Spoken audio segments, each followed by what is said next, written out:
Hello दोस्तों, तो कैसे हैं आप। उम्मीद है आप सब स्वस्थ होंगे, मस्त होंगे और अपनी पढ़ाई अच्छी तरीके से कर रहे होंगे। आज हम पढ़ते हैं कार्बन के अपर रूप, जो क्या हमने क्रिस्टल्य में पढ़ रखे हैं। जो हमने ग्रेफाइट और हीरे की संरचना आपको बता दी है। आज हम पढ़ेंगे फुलेरीन की संरचना, जो कि एग्जाम में कई बार पूछी गई है।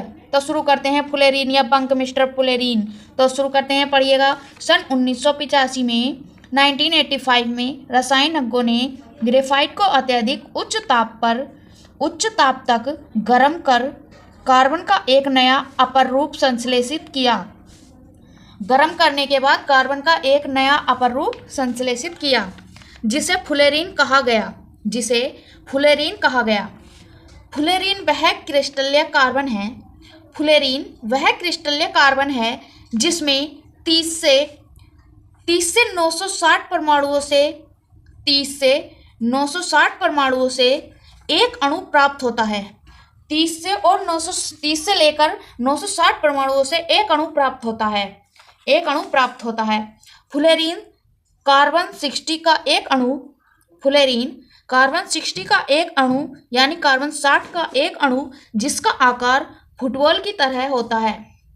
कार्बन 60 का एक अणु जिसका आकार फुटबॉल की तरह होता है, यानी कि फुलेरीन C60 का एक अणु जिसका आकार फुटबॉल के समान होता है। याद रखिएगा, जब पूछे C60 का एक अणु किसके समान होता है तो आप बोलेंगे फुटबॉल के समान होता है।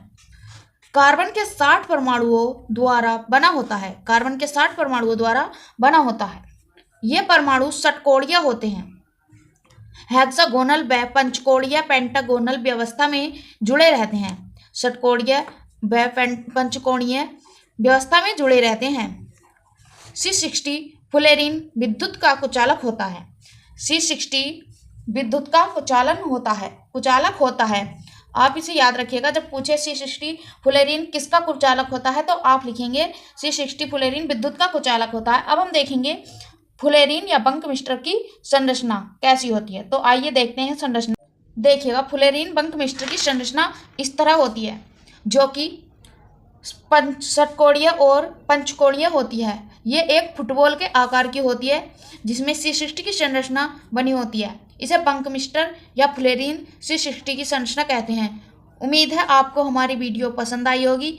हमारे चैनल को लाइक करें, सब्सक्राइब करें और अगली वीडियो किस टॉपिक पर बनानी है ये भी कमेंट में ज़रूर बताना।